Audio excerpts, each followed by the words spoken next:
ಚಕ್ರ ಶ್ರೀಚಕ್ರಕ್ಕೂ ಮತ್ತೆ ಯಂತ್ರಕ್ಕೂ ಇರುವಂತ ಒಂದು ವ್ಯತ್ಯಾಸನ ನೀವು ತಿಳಿಸ್ಕೊಡ್ಬೇಕು. ಮೊದಲು ನನ್ನ ಬಳಿ ಶುದ್ಧೀಕರಣಗಳು ಇರ್ತವೆ. 21 ದಿವಸ ಶುದ್ಧೀಕರಣ ಮಾಡ್ಕೊಂಡು ಬನ್ನಿ ಅಂತ ಹೇಳ್ತೀನಿ. ಅವ್ರಿಗೆ ಏನಕ್ಕೆ ಸಮಸ್ಯೆ ಬಂತು, ಎಲ್ಲಿಂದ ಬಂತು, ಯಾವಾಗ ಬಂತು, ಎಷ್ಟು ಬಂದಿದೆ, ಇದೆಲ್ಲ ಕ್ಲೀನ್ ಆಗಿ ನನಗೆ ಗೋಚರವಾಗುತ್ತೆ. ಕೆಲವ್ರಿಗೆ ಮಕ್ಕಳಾಗಿಲ್ಲ, ಮದುವೆ ಆಗಿಲ್ಲ, ಈ ಸೈಟು ಮನೆ ಜಮೀನು ಸೇಲ್ ಆಗ್ಲಿಲ್ಲ. ಆ 21 ದಿವಸದಲ್ಲಿ ಮೊದಲು ದೇಹದ ಒಳಗಡೆ ಹೊರಗಡೆ ಶುದ್ಧೀಕರಣ ಆದ್ರೆ ಪರಿಹಾರ ಸಿಗತ್ತೆ ಗ್ಯಾರಂಟಿ. ಬಟ್ ಎಲ್ಲರಿಗೂ ಶ್ರೀಚಕ್ರ ಅವಶ್ಯಕತೆ ಇರೋದು. ಕುಡಿಯೋದ್ ಬಿಡಲ್ಲ ಅಂತಾನೆ ಹಂಗೆ ಹಿಂಗೆ ಅಂದ್ಬಿಟ್ಟು ಹೋಗ್ಬಿಟ್ಟ. ಸುಮಾರು 48ರಿಂದ 108 ದಿವಸ ಹಂಗೇನಾದ್ರೂ ನೆಗೆಟಿವ್ ಇದ್ರೆ ಅದನ್ನ ಶುದ್ಧಿಗೊಳಿಸು. ಏನಕ್ಕೆ ಬಂದಿದ್ದನ್ನು ನೀವು ಕುಡಿಯೋದ್ ಬಿಡಲ್ಲ ಅಂತ ಚಾಲೆಂಜ್ ಕಟ್ಟದ್ರಲ್ಲಿ ನೋಡಿ ಇವತ್ತು ಕುಡಿಯೋದ್ ಬಿಟ್ಬಿಟ್ಟಿದ್ದೀನಿ ಅಂತ. ನನ್ನ ಹತ್ರ ಮಾತುಕತೆ ಏನು ಇಲ್ಲ, ಹಂಗೆ ಸಾಲ್ವ್ ಮಾಡಿರುವಂತ ಎಷ್ಟೊಂದು ವಿಷಯಗಳಿದೆ. ಯಂತ್ರ ಏನ್ ಮಾಡುತ್ತೆ ಅಂದ್ರೆ ಮನೆ ಒಳಗಡೆ ಹೊರಗಡೆ ಶುದ್ಧಿ ಮಾಡುತ್ತೆ. ಬೇಸಿಕ್ ಬೇಕೇ ಬೇಕು. ಅವ್ರಿಗೆ ಶ್ರೀಚಕ್ರ ಅವಶ್ಯಕತೆ ಇದೆಯೋ ಇಲ್ಲೋ ಅನ್ನೋದು ಹೇಳೋದೇ ಯಂತ್ರ.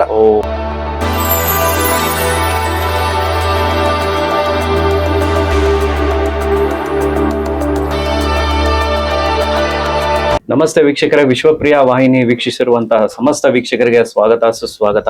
ನಮ್ಮ ಇಂದಿನ ಸಂಚಿಕೆಗಳಲ್ಲಿ ಚಿತ್ತಚೇತನ ಗುರೂಜಿಗಳ ಒಂದು ನಾವು ಸಾಕಷ್ಟು ವಿಡಿಯೋನ ನಾವು ಮಾಡ್ತಾ ಬರ್ತಾ ಇದ್ದೀವಿ. ಒಳ್ಳೊಳ್ಳೆ ವಿಚಾರವನ್ನ ನಮ್ಮ ವೀಕ್ಷಕರಿಗೆ ತಿಳಿಸ್ತಾ ಬರ್ತಾ ಇದ್ದಾರೆ.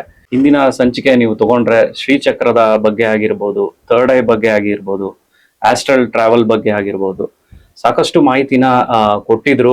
ಇವತ್ತು ಈ ಒಂದು ಸಂಚಿಕೆಯಲ್ಲಿ ಯಾವೊಂದು ಮಾಹಿತಿನ ಅವರು ನಮ್ಮೊಂದಿಗೆ ಹಂಚಿಕೊಳ್ಳಲಿದ್ದಾರೆ ಅನ್ನೋದನ್ನ ಅವರಿಂದಾನೇ ನಾವು ಕೇಳಿ ತಿಳಿಯೋಣ. ಮೊದಲನೇದಾಗಿ ಗುರುಗಳನ್ನ ಕಾರ್ಯಕ್ರಮಕ್ಕೆ ಬರಮಾಡಿಕೊಳ್ಳೋಣ. ನಮಸ್ತೆ ಗುರುಗಳೇ, ಕಾರ್ಯಕ್ರಮಕ್ಕೆ ಸ್ವಾಗತ.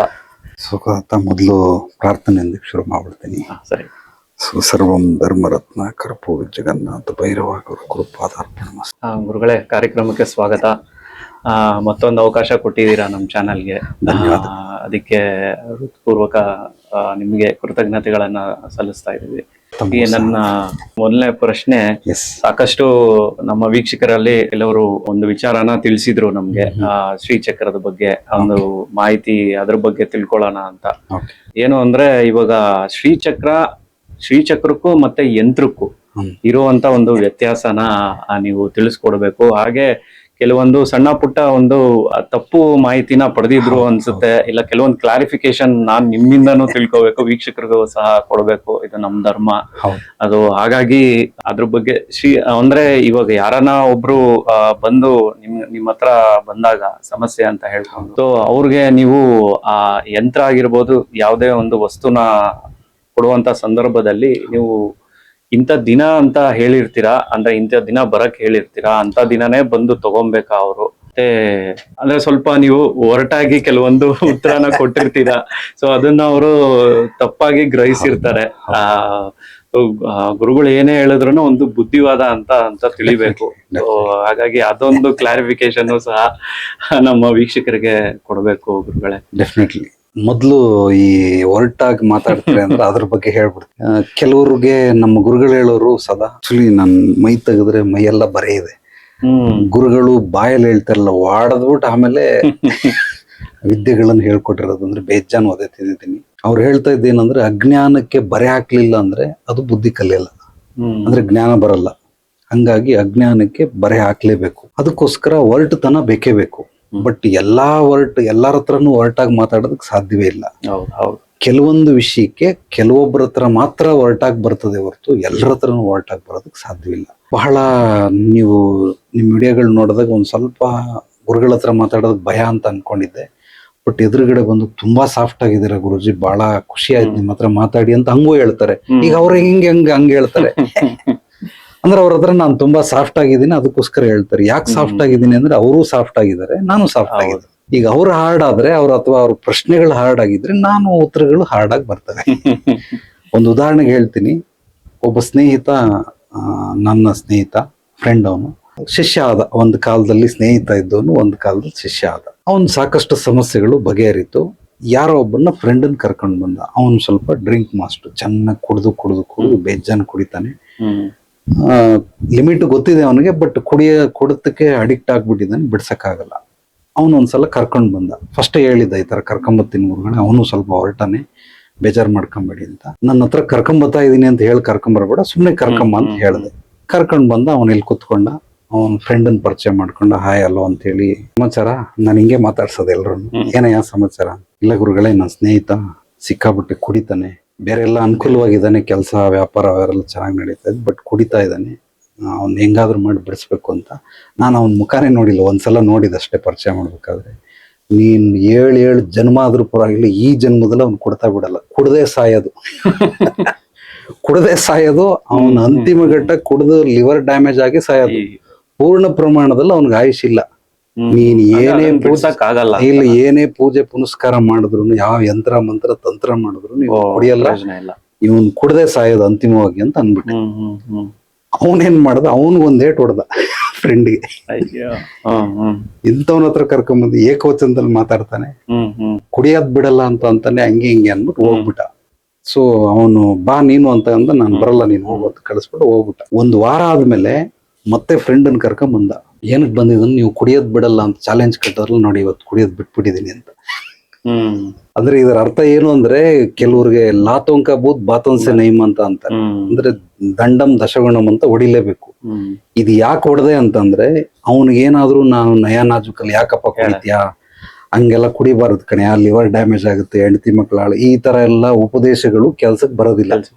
ಯಾಕೆ ಅಂದ್ರೆ ಇವನಿಗೆ ಎಷ್ಟು, ಅದು LBS ಅಂತಾರೆ, ಈ ಪ್ರಾಣಿಗಳು ಬೈಟಿಂಗ್ ಫೋರ್ಸ್ ಅಂತಾರೆ, ಅದು ಎಷ್ಟು ಫೋರ್ಸ್ ಅಲ್ಲಿ ಇರುತ್ತೆ ಅಂತ. ಈಗ ಸಿಂಹ ನೋಡಿದ್ರೆ ದೊಡ್ಡ ಗಾತ್ರದ್ದು, ಬಟ್ ಅದಕ್ಕಿಂತ ಬೈಟಿಂಗ್ ಫೋರ್ಸ್ ತೋಳಕ್ಕಿದೆ, ಅದ್ರ 2ರಷ್ಟಿದೆ. ಅದೇ ತರನೇ ಇವನಿಗೆ ಏನ್ ಮಾತಾಡಿದ್ರೆ, ಮಾತಲ್ಲಿ ಹೊಡೆದ್ರೆ, ಯಾವ ಚಾಟಿ ಹೊಡೆದ್ರೆ ಏಟ್ ಬಿದ್ರೆ ಇವನು ಕೇಳ್ತಾನೆ ಅನ್ನೋದು ನನಗೆ ಗೊತ್ತಿದೆ. ಅದಕ್ಕೆ ನಾನೇನ್ ಹೇಳ್ದೆ, ಈ ನನ್ನ ಮಗನ ಕೈಯಲ್ಲಿ ಕುಡಿಯೋದ್ ಬಿಡಕ್ ಆಗಲ್ಲ. ಈಗ ನನ್ನ ಮಾತನ್ನ ಅವನು ಸೀರಿಯಸ್ ಆಗಿ ತಗೊಂಡು 1 ವಾರ ಬಿಟ್ಬಿಟ್ಟು ಕುಡಿಯೋದ್ ಬಿಟ್ಬಿಟ್ಟಿದೀನಿ, ಇವಾಗ ಏನ್ ಮಾಡ್ತೇನೆ ನೀನು ಅಂತ ಕೇಳ್ತಾನ. ಶಬಾಸ್ ತಪ್ಪಾಯ್ತಪ್ಪ, ನನ್ ಕ್ಷಮಿಸ್ಬಿಡು ಅಂದ್ಬಿಟ್ಟು ಅವ್ನ ಕಾಲಿಗೆ ಬಿದ್ದು, ನನಗಿನ್ ಚಿಕ್ಕವನ್ ಕಾಲಿಗೆ ಬಿದ್ದು ಕ್ಷಮೆ ಕೇಳಿದೀನಿ. ರೀಸನ್ ಏನು ಅಂದ್ರೆ, ನನ್ನ ಉದ್ದೇಶ ಸರಿ ಮಾಡೋದಷ್ಟೇ, ಪರಿಹಾರ ಕೊಡೋದಷ್ಟೇ. ಅದು ಹೊರಟಾಗಿ ಕೊಡ್ತೀನೋ, ಸಾಫ್ಟ್ ಆಗಿ ಕೊಡ್ತೀನೋ, ಅಥವಾ ನಾನು ಮಾತಾಡ್ದೇನೂ ಕೊಟ್ಬಿಡ್ತೀನಿ. ನನ್ನ ಹತ್ರ ಮಾತುಕತೆ ಏನು ಇಲ್ಲ, ಹಂಗೆ ಸಾಲ್ವ್ ಮಾಡಿರುವಂತ ಎಷ್ಟೊಂದು ವಿಷಯಗಳಿದಾವೆ, ಸಮಸ್ಯೆಗಳಿದಾವೆ. ಬಟ್ ಎಲ್ರಿಗೂ ಒಂದೇ ವಿಧಾನದಲ್ಲಿ ಸಾಲ್ವ್ ಮಾಡೋದಕ್ಕೆ ಸಾಧ್ಯವಿಲ್ಲ. ಈಗ ನಾನೇನಾದ್ರೂ ಅವನ ಹತ್ರ ಕತೆ ಪುರಾಣ, ಬೆಣ್ಣೆ ಮಾತುಗಳು, ಜೇನುತುಪ್ಪದ ಮಾತುಗಳು ಆಡಿದ್ರೆ ಅವನು ಕೇಳ್ತಾ ಇರ್ಲಿಲ್ಲ. ಅದಕ್ಕೆ ದಂಡಂ ದಶಗುಣಂ, ಮೊದಲನೇ ಸಲಕ್ಕೆ ದಂಡ ಕೊಟ್ಬಿಟ್ಟೆ ಬಿಟ್ಬಿಟ್ಟ. ಈಗ ಫ್ರೆಂಡ್ ನನ್ನ ಹತ್ರ ಬಂದಿದ್ನಲ್ಲ, ನನಗೂ ಸ್ನೇಹಿತಾನೆ, ಅವನೇನ್ ಮಾಡ್ದ, ಗುರುಗಳೇ ನಿಮ್ಮನ್ನ ಹತ್ರ ಕರ್ಕೊಂಬಂದ್ಬಿಟ್ಬಿಡಿ, ಹೆಂಗಾದ್ರೂ ಮಾಡಿ ಈ ಸಮಸ್ಯೆಗೆ ಪರಿಹಾರ ಕೊಡಿ, ಫೀಸ್ ಅವನ ಹತ್ರ ಕೇಳ್ಬಿಡಿ, ನಾನ್ ಕೊಡ್ತೀನಿ ಅಂತ. ಒಳ್ಳೆ ಸ್ನೇಹಿತ, ಇಂಥವ್ರು ಇರ್ತಾರೆ. ಹಂಗಿದ್ದಾಗ ಅವನೇನ್ ಮಾಡ್ದ, ನಾನ್ ಅವ್ನ್ ಕುಡ್ಸದ್ ಬಿಡಿಸ್ಬಿಡಿದ್ರಪ್ಪ, ನನ್ ಫೀಸ್ ನನ್ಗೆ ಕೊಡು ಸಂಭಾವನೆ ಅಂತ ಕೇಳಿ ಇಸ್ಕೊಂಡೆ ಕೊಟ್ಟ. ಬಟ್ ನಾನ್ ಹೇಳ್ತಾ ಇರೋದು, ಯಾಕೆ ಹೊರಟಾಗಿ ಮಾತಾಡ್ತಾ ಇದ್ದೀರಿ ಅನ್ನೋದಕ್ಕೆ ಈ ರೀತಿ. ಮತ್ತೆ ಏನೋ ಒಂದು ಕಾರಣ ಇರುತ್ತೆ. ಮತ್ತೆ ಇನ್ನೊಂದು, ಅದೇ ಫ್ರೆಂಡು ಇನ್ನೊಬ್ರು ಲೇಡಿನ ಕರ್ಕೊಂಡ್ ಬಂದಿದ್ದ. ಆ ಅಮ್ಮ ಏನೋ ಸ್ಪಿರಿಚುವಲ್ ಅಲ್ಲಿ ಬಹಳ ಡೀಪ್ ಆಗಿ ಹೋಗ್ಬಿಟ್ಟಿದ್ದಾಳೆ, ಗಂಡ ಮಕ್ಕಳನ್ನೆಲ್ಲ ಕೇರ್ಲೆಸ್ ಮಾಡ್ಬಿಟ್ಟಿದ್ದಾಳೆ. ಆಕೆ ಬಂದು ಸಮಸ್ಯೆಗಳನ್ನ ಹೇಳ್ತಾವಳೆ. ಅಂದ್ರೆ ಇವನೇ ಕರ್ಕೊಂಡ್ ಬಂದಿದ್ದ. ನಾನು ಹೂ ಅನ್ನೋದು ಮಾತ್ರನೇ ಹೇಳಿದ್ದೀನಿ ಹೊರತು ಒಂದು ಮಾತಾಡಿಲ್ಲ. ಓಕೆ, ಇಷ್ಟೇ. ಈ 3 ಮಾತು ಬಿಟ್ಟು ಬೇರೆ ಏನು ಹೇಳಿಲ್ಲ. 1.5 ತಿಂಗಳು 2 ತಿಂಗಳಲ್ಲಿ ಸಮಸ್ಯೆಗಳು ಬಗೆಹರಿತು. ಅಂದ್ರೆ ಒಬ್ಬನಿಗೆ ಬೈದು ಸಾಲ್ವ್ ಮಾಡದೆ, ಇನ್ನೊಬ್ರಿಗೆ ಬರೀ ಹೂ ಅಂದ್ಬಿಟ್ಟೆ ಸಾಲ್ವ್ ಮಾಡ್ಬಿಟ್ಟೆ. ಅವ್ರು ಏನೇ ಕೇಳಿದ್ರು, ಯಾವಾಗ್ಲೇ ಬಂದ್ರು 3-4 ಸಲ ಬಂದಿದ್ರು. ಪ್ರತಿ ಸಲದನು ನಾನು ಅವ್ರು ಹೇಳೋದನ್ನ ಕೇಳ್ತಾ ಇದ್ದೀನಿ ಹೊರತು ನಾನೇನು ಅವ್ರಿಗೆ ಹೇಳಿಲ್ಲ. ಇದಕ್ಕೇನ್ ಪರಿಹಾರ ಅಂದ್ರೆ, ಏನಿಲ್ಲ, ಸುಮ್ಮನೆ ಕುತ್ಕೊಳ್ಳಮ್ಮ ಸಾಕು, ಕುತ್ಕೊಂಡು ನಿನ್ಗೆ ಏನೇನ್ ಅನ್ಸುತ್ತೆ ಹೇಳು ಅದನ್ನ ಅಂತ. ಸೊ ಹಂಗಾಗಿ ಇಲ್ಲಿ ಮಾರ್ಗಗಳು ಬೇರೆ ಬೇರೆ ಇದೆ, ವಿಧಾನಗಳು ಬೇರೆ ಬೇರೆ ಇದೆ, ಎಲ್ಲರಿಗೂ ಒಂದೇ ರೀತಿ ಸಾಧ್ಯವಿಲ್ಲ. ಈಗ ಕೆಲವರು ಪ್ರಶ್ನೆ ಆ ಕಡೆಯಿಂದ ಸಾಫ್ಟ್ ಆಗಿ ಕೇಳ್ತಾ ಇದ್ದಾರೆ, ಬಟ್ ನಮ್ಗೆ ಹರ್ಟ್ ಆಗುತ್ತೆ. ಒಂದು ಉದಾಹರಣೆ, ವಿಶ್ವ ನಿನ್ ಸಂಪಾದನೆ ಎಷ್ಟು ಅಂತಂದ್ರೆ ಹರ್ಟ್ ಆಗುತ್ತಾ ಇಲ್ವಾ? ಕೇಳೋದ್ ಸಾಫ್ಟ್ ಆಗಿ ಕೇಳ್ತಾ ಇದೀನಿ, ಬಟ್ ಹರ್ಟ್ ಆಗುತ್ತೆ. ನಿನ್ಗೆ ಯಾಕೆ ನನ್ನ ಪರ್ಸನಲ್ ಸ್ಪೇಸ್ ಬರ್ತೀಯಾ? ಅದೇ ತರ ಅವ್ರಿಗೆ ಅದನ್ನ ಗೊತ್ತಿದ್ದು ಕೇಳ್ತಾರೋ ಗೊತ್ತಿಲ್ಲದೆ ಕೇಳ್ತಾರೋ ಗೊತ್ತಿಲ್ಲ, ಬಟ್ ಆ ಫೋರ್ಸ್ ಇದೆಯಲ್ಲ, ಅವ್ರು ಹೇಳ್ತಾರ ಸಾಫ್ಟ್ ಆಗಿ, ಬಟ್ ಪ್ರಶ್ನೆ ಭಾರಿ ಭಾರವಾಗಿದೆ, ತುಂಬಾ ಶಾರ್ಪ್ ಆಗಿದೆ ಬಾಣ. ಆ ಶಾರ್ಪ್ಗೆ ನಾನು ಶಾರ್ಪ್ ಆಗಿ ಉತ್ತರ ಕೊಡ್ಲಿಲ್ಲ ಅಂದ್ರೆ ಅದಕ್ಕೆ ಬೆಲೆನೇ ಇಲ್ಲ. ಹಂಗಾಗಿರೋದ್ರಿಂದ ಒರಟುತನ ನನ್ನಲ್ಲಿದೆ, ಇಲ್ಲ ಅಂತಿಲ್ಲ, ಬಟ್ ಎಲ್ರ ಮುಂದೆನೂ ಪ್ರದರ್ಶನ ಮಾಡೋದಕ್ಕಲ್ಲ. ಕೆಲವೊಂದು ಪ್ರಶ್ನೆಗೆ ಉತ್ತರ ಕೊಡೋದಕ್ಕೋಸ್ಕರ ಹೇಳ್ತೀನಿ. ಮತ್ತೆ ಕೆಲವರು ಕೆರಳಿಸ್ತಾರೆ, ರೋಷ ಬರೆಸ್ತಾರೆ, ನನಗೆ ಕೋಪ ಬರೆಸ್ತಾರೆ ಅವ್ರ ಪ್ರಶ್ನೆಗಳಲ್ಲಿ. ಒಂದು ಉದಾಹರಣೆಗೆ, ಯಾರೋ ಒಬ್ರು ತುಮಕೂರಲ್ಲಿ ಒಬ್ರು ಗುರುಗಳಿದಾರಂತೆ, ಜ್ಯೋತಿಷ್ಯ ಅವ್ರದ್ದು ಡೇಟ್ ಆಫ್ ಬರ್ತ್ ತಗೊಂಡು 5,000 ರೂಪಾಯಿ ಫೀಸ್ ಇಸ್ಕೊಳ್ತಾರೆ. ಹ್ಮ್. ಒಂದ್ ತಿಂಗಳಾದ್ಮೇಲೆ ಅವ್ರ ಹತ್ರ ಹೋದ್ರೆ ಒಂದು 300 ಪೇಜ್ ಪುಸ್ತಕ ಕೈಯಲ್ಲಿ ಬರೀತಾರೆ, ಪ್ರತಿಯೊಬ್ಬರದ್ದು ಜಾತಕನ ಎಲ್ಲ ಕೈಯಲ್ಲಿ ಬರೆದು ಕೊಡ್ತಾರೆ. ಯಾರೋ ನನ್ನ ಹತ್ರ ಬಂದಿದ್ದ, ಅಲ್ಲಿ ತುಮಕೂರಲ್ಲಿ ಹಂಗಿದ್ದಾರೆ ಗುರುಗಳೇ, ಇಷ್ಟು ಜಾತಕ ಬರ್ಕೊಡ್ತಾರೆ, ನೀವು ನೋಡಿದ್ರೆ ಒಂದ್ ಫೈಲಲ್ಲಿ 4-5 ಹಾಳೆಗಳಲ್ಲಿ ಮುಗಿಸ್ಬಿಟ್ಟಿದ್ದೀರ, ನೀವು ಹಂಗೆ ಬರ್ಕೊಡಿ ಅಂತ. ನೋಡಪ್ಪ, ನೀನ್ ಹೋಗಿ SBB ಹತ್ರ ಹೋಗ್ಬಿಟ್ಟು ರಾಜ್ಕುಮಾರ್ ತರ ಆಡಿ ಅಂದ್ರೆ ಆಡ್ತಾರ? ಜೇಸುದಾಸ್ ಹೋಗ್ಬಿಟ್ಟು ನೀವು SBB ತರ ಆಡಿ ಅಂದ್ರೆ ಆಡ್ತಾರ? ಅದ ಅವ್ರವ್ರ ಕಂಠ, ಅವ್ರವ್ರ ಶರೀರ ಶಾರೀರ, ಅವ್ರವ್ರ ಶೈಲಿಲ್ಲ ಅವ್ರು ಆಡ್ತಾರೆ. ಎಲ್ಲಾ ಸಂಗೀತನೇ, ಎಲ್ಲಾ ಸಂಗೀತ ವಿದ್ವಾಂಸರೇ, ಮಹನೀಯರೇ, ಅವರೆಲ್ಲ ಮಹಾನ್ ಗಾಯಕರೇ, ಅದು ಎರಡು ಮಾತಿಲ್ಲ. ವಾಯ್ಸ್ ಅವ್ರವ್ರದ್ದು. ಅದೇ ತರ ಅವ್ರೊಂದು ವಿದ್ಯೆ ಕಲ್ತಿದ್ದಾರೆ, ನಾನೊಂದು ವಿದ್ಯೆ ಕಲ್ತಿದ್ದೀನಿ. ನೀನ್ ನನ್ನ ಹತ್ರ ಅವ್ರ ಹತ್ರ ಹೋಗ್ಬಿಟ್ಟು ಅವ್ರು ಹಿಂಗ್ ಬರ್ಕೊಡ್ತಾರೆ, ನೀವು ಹಿಂಗೆ ಬರ್ಕೊಡಿ ಅಂದ್ರೆ ಅವರೇ ಬರ್ಸ್ಕೊ ಹೋಗು, ನನ್ನ ಹತ್ರ ಯಾಕೆ ಬರ್ತೀಯ? ಅದು ಕೆಲವೊಬ್ರಿಗೆ ಎಕ್ಸ್ಪೆಕ್ಟೇಷನ್ಸ್ ಇರುತ್ತೆ, ಅದು ಫುಲ್ಫಿಲ್ ಮಾಡ್ಕೊಳಕ್ಕೆ ಭಗವಂತ ಎಲ್ಲಾ ವ್ಯವಸ್ಥೆ ಮಾಡಿದಾನೆ. ಬಟ್ ಗ್ಯಾರೇಜ್ಗೆ ಹೋಗ್ಬಿಟ್ಟು ನಾವು ಬ್ರೆಡ್ ಕೊಡಿ ಬನ್ ಕೊಡಿ ಅಂದ್ರೆ ಎಲ್ರಿಗೂ ಕೊಡ್ತಾನೆ. ಸಿಗದೇ ಇರೋ ವಸ್ತು ಬಗ್ಗೆ ಕೇಳಿದ್ರೆ ಆಗಲ್ಲ. ಈಗ ಅವ್ನು ಕೇಳಿದ್ದಕ್ಕೆ ನನ್ಗೂ ಹರ್ಟ್ ಆಯ್ತಪ್ಪ. ನೀನ್ ಏನಾದ್ರು ಆತರ 300 ಪೇಜ್ ಬರ್ಕೊಡಂಗಿದ್ರೆ ಅವ್ರ ಹತ್ರ ನೀವು 300 ಪೇಜ್ ಬರೆಯೋ ತಾಕತ್ ಅವ್ರಿಗಿದೆ, 4-5 ಪೇಜ್ ಬರೆಯೋ ತಾಕತ್ ನನಗಿದೆ.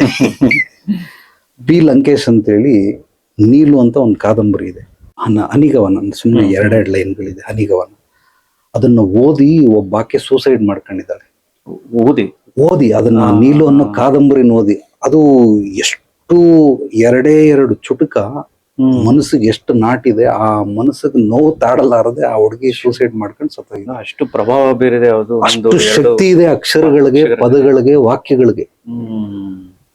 ಅದನ್ನ ನಾವು ಶಾರ್ಟ್ ಅಂಡ್ ಸ್ವೀಟ್ ಆಗಿ ಮಾಡ್ಬೇಕೆ ಹೊರತು ಇಷ್ಟುದ್ದ ಮಾಡೋ ಅಂತ ಅವಶ್ಯಕತೆ ಇಲ್ಲ. 300 ಪೇಜ್ದು ವಿಶ್ವೇಶ್ವರಯ್ಯನವರ ಜೀವನ ಚರಿತ್ರೆ ಯಾರೋ ಬರೆದಿದ್ದಾರೆ. ಪಿ ಲಂಕೇಶ್ ಅದನ್ನ ಒಂದೇ ಒಂದು ಪ್ಯಾರದಲ್ಲಿ ಬರೆದ್ಬಿಟ್ಟವ್ರು, A4 ಸೈಜ್, ಬರೀ ಮೇಲಿಂದ ಕೆಳಗಡೆವರೆಗೂ. ಅದು 1 ಪೇಜ್ ಓದೋದು ಒಂದೇ, 300 ಪೇಜ್ ಓದೋದು ಒಂದೇ. ವಿಶ್ವೇಶ್ವರಯ್ಯ ಏನು ಅನ್ನೋದು ನಮಗೆ ಗೊತ್ತಾಗ್ಬಿಡುತ್ತೆ. ಅಂದ್ರೆ ಅಷ್ಟು ಪಳಗಿದಾರ ಅವ್ರವ್ರ ರಂಗದಲ್ಲಿ. ಅದೇ ತರ ನಾನು 300 ಪೇಜ್ ಓದಿದಾರಲ್ಲಪ್ಪ, ನಿನ್ ಜೀವನ ಪೂರ್ತಿ ನೀನ್ ಅದನ್ನ ಕಂಪ್ಲೀಟ್ ಮಾಡಲ್ಲ, ನೀನು ಅವಶ್ಯಕತೆನೂ ಇಲ್ಲ. ನಾನ್ ಕೊಟ್ಟಿರೋ 4 ಪೇಜ್ನ ಬೇಕಾದ್ರೆ ತಿಂಗಳಿಗೂ ತಿರುವಾಗ್ತಾ ಇರ್ತೀಯ. 10 ಸಲ ಓದಿರ್ತೀಯ, 100 ಸಲನೂ ಓದಿರ್ತೀಯ, ಅದನ್ನ ನೀನು 1 ಸಲನೂ ಮುಗ್ಸಕ್ ಸಾಧ್ಯವಿಲ್ಲ. 400 ಪೇಜೇ ಬೇಕು ಅಂದ್ರೆ ಅವ್ರ ಹತ್ರನೇ ಹೋಗು, 4 ಪೇಜ್ ಅಂದ್ರೆ ಬಾ ನನ್ನ ಹತ್ರ. ಸರಿಯಾದ ಉತ್ತರ. ಇದು ಮೂಲವಾಗಿ ನಡೆಯುವಂಥದ್ದು. ಅಂದ್ರೆ ಕೆಲವರು ಅಲ್ಲಿರೋ ಎದುರುಗಡೆ ಇರೋರು ಹೇಗೆ ರೆಸ್ಪಾನ್ಸ್ ಮಾಡ್ತಾರೆ, ನಾನು ಅದೇ ರೀತಿ ಮಾಡ್ತೇನೆ ಹೊರತು. ಬಟ್ ನಿಜವಾಗ್ಲೂ ಹೊರಟ ಅಲ್ಲ ನಾನು. ಹೊರಟು ಪ್ರಶ್ನೆಗಳಿಗೆ ಹೊರಟು ಉತ್ತರಗಳು ಮಾತ್ರ ಬರ್ತದೆ. ಈಗ ಒಂದು ಉದಾಹರಣೆ, ನಾನು ನನ್ನ ಮಗಳು ಯಾವುದೋ ಒಂದು ವಿಷಯಕ್ಕೆ ಜಗಳ ಆಡ್ತಾ ಇರ್ತೀರಿ. ನನ್ನ ಮಗಳು ಹೇಳ್ತಾಳೆ ಬ್ಲೂ ಕಲರ್ ಗಾಡಿ ತಗೊಳ್ಳೋಣ, ನಾನಿಲ್ಲ ನಾನು ಸಿಲ್ವರ್ ಕಲರ್ ಗಾಡಿ ತಗೊಳ್ತೀನಿ ಅಂತ. ನಾವಿಬ್ರು ಫೈಟ್ ಮಾಡ್ತಾ ಇದ್ದೀವಿ.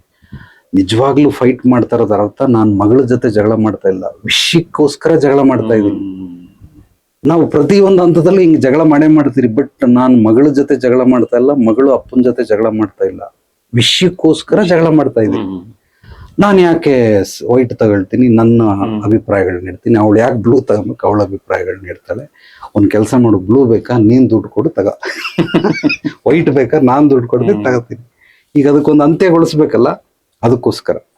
ಅಂದ್ರೆ ನಾನ್ ಮಗಳ ಜೊತೆ ಬೇರೆಯವ್ರು ಯಾರಾದ್ರೂ ನೋಡಿದ್ರೆ ಮಗಳ ಜೊತೆ ಜಗಳ ಮಾಡ್ತಾವ್ರೆ ಅಂತ ಅನ್ಕೊಳ್ತಾರೆ. ನಾನ್ ಮಗಳ ಜೊತೆ ಜಗಳ ಮಾಡ್ತಾ ಇಲ್ಲ, ವಿಷಯಕ್ಕೆ ಫೈಟ್ ಮಾಡ್ತಾ ಇದ್ದೀನಿ. ವ್ಯಕ್ತಿಗಳಿಗೆ ಫೈಟ್ ಮಾಡೋದು ಬೇರೆ, ವಿಷಯಕ್ಕೆ ಫೈಟ್ ಮಾಡೋದು ಬೇರೆ. ಬಟ್ ಇಲ್ಲಿ ಬರೋ ಅಂತವ್ರು ಕೆಲವರು ಅವ್ರಿಗೆ ಅಷ್ಟೊಂದು ತಿಳುವಳಿಕೆ ಇಲ್ಲದಿರೋದ್ರಿಂದ ವ್ಯಕ್ತಿಗೆ ಬೈತಾ ಇದೀರಿ ಅಂತ ಅವ್ರು ಅನ್ಕೊಳ್ತಾರೆ. ನಾನು ವ್ಯಕ್ತಿಗೆ ಬೈತಾ ಇಲ್ಲ, ವಿಷಯಕ್ಕೆ ಬೈತಾ ಇದ್ದೀನಿ. ಇದನ್ನ ಎಷ್ಟೋ ಜನ ಅರ್ಥ ಮಾಡ್ಕೊಳ್ಳೋದು ಬಹಳ ಬಹಳ ಕಷ್ಟ ಅಷ್ಟೆ. ಅಂದ್ರೆ ಜನ್ಮಗಳು ತಗೊಂಡ್ಬಿಡ್ತವೆ ಇದು ಜ್ಞಾನ ಬೆಳೆಯೋದಕ್ಕೆ. ಸಾಮಾನ್ಯ ಜ್ಞಾನ, ನಮ್ಮ ಗುರುಗಳು ಹೇಳೋರು, ಸಾಮಾನ್ಯ ಜ್ಞಾನ ಇದ್ರೆ ಸಾಕು ಮನುಷ್ಯ ಭೂಮಿ ಮೇಲೆ ಸ್ವರ್ಗ ಸುಖಿಯಾಗಿ ಬದುಕ್ಬೋದು. ಪರಮಜ್ಞಾನ ಬ್ರಹ್ಮಜ್ಞಾನದ ಅವಶ್ಯಕತೆನೇ ಇಲ್ಲ ಅಂತ. ಇದು ಸಾಮಾನ್ಯ ಜ್ಞಾನ ನಾನು ಹೇಳ್ತಾ ಇರೋದು.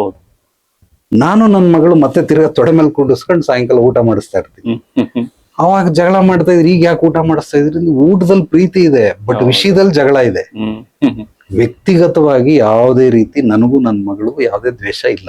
ಇದನ್ನ ಎಷ್ಟೋ ಜನ ಅರ್ಥ ಮಾಡ್ಕೊಳ್ಳೋದು ಸ್ವಲ್ಪ ಕಷ್ಟಪಡ್ತಾರೆ. ಅಂದ್ರೆ ಅದನ್ನ ಕೆಲವು ಜನ ವ್ಯಕ್ತಿಗತವಾಗಿ ತಗೊಂಡ್ಬಿಡ್ತಾರೆ. ಅದು ಅಲ್ಲಿ ಮೂಲ. ನಾನು ಯಾವುದೇ ರೀತಿ ವ್ಯಕ್ತಿಗಳಿಗೆ ಬೈಯೋದಕ್ಕೆ ಸಾಧ್ಯವೇ ಇಲ್ಲ. ಈಗ ನನಗೆ ಬಹಳ ಗಾಂಧೀಜಿ, ಮಹಾತ್ಮ ಗಾಂಧಿ ಅಂದ್ರೆ ಒಂದು ಗೌರವ, ರಾಷ್ಟ್ರಪಿತ ಅಂತ ಕರೀತಾರೆ, ಹಂಗಾಗಿ ಬಹಳ ಗೌರವ. ಬಟ್ ಎಲ್ಲಾ ವಿಷಯಗಳಿಗೂ ನಾನು ಗೌರವ ನೀಡೋದಿಲ್ಲ. ಅವ್ರು ಮಾಡಿರೋಂತ ಕೆಲವೊಂದು ಮಹಾನ್ ಕಾರ್ಯಕ್ಕೆ ನಾನು ಗೌರವ ಕೊಡ್ತೀನಿ. ಅದೇ ರೀತಿ ನನಗೆ ಆಗದೆ ಇರೋದನ್ನ ಆಪೋಸ್ ಮಾಡೇ ಮಾಡ್ತೀನಿ, ಹೌದೌದು. ಹೇಳ್ತೀನಿ. ಹಂಗಂತೇಳಿ ನಾನು ಗಾಂಧೀಜಿನ ದ್ವೇಷಿಸ್ತಾ ಇಲ್ಲ.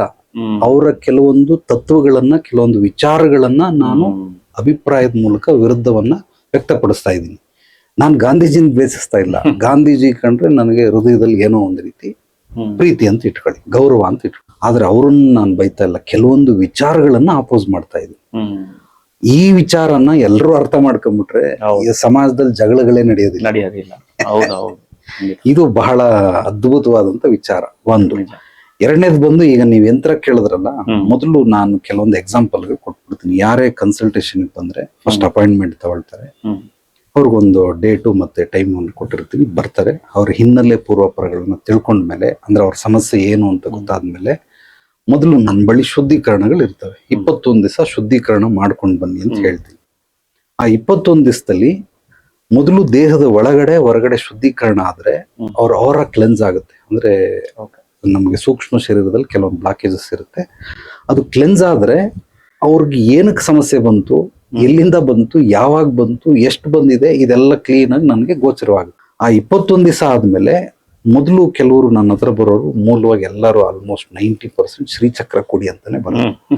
ನಾನು ಹೇಳೋದು ಶ್ರೀಚಕ್ರ ಎಲ್ರಿಗೂ ಅವಶ್ಯಕತೆ ಇಲ್ಲ. ನಿಮ್ಗೆ ಏನಾದ್ರೂ ಆ ತರ ಸಮಸ್ಯೆಗಳಿದ್ರೆ, ಕೆಲವ್ರಿಗೆ ಮಕ್ಕಳಾಗಿಲ್ಲ, ಮದುವೆ ಆಗಿಲ್ಲ, ಈ ಸೈಟು ಮನೆ ಜಮೀನು ಸೇಲ್ ಆಗ್ಲಿಲ್ಲ, ಸಾಲಗಳು, ವ್ಯಾಪಾರ ಆಗ್ತಾ ಇಲ್ಲ, ಯಾರಿಗೋ ದುಡ್ಡು ಕೊಟ್ಬಿಟ್ಟು ವಾಪಸ್ ಬರ್ತಾ ಇಲ್ಲ, ಕೆಲವೊಂದು ಕೋರ್ಟು ಕಚೇರಿ ಕೇಸ್ಗಳು, ಅನೈತಿಕ ಸಂಬಂಧ, ಈ ತರದಕ್ಕೆಲ್ಲ ಬರ್ತಾರೆ.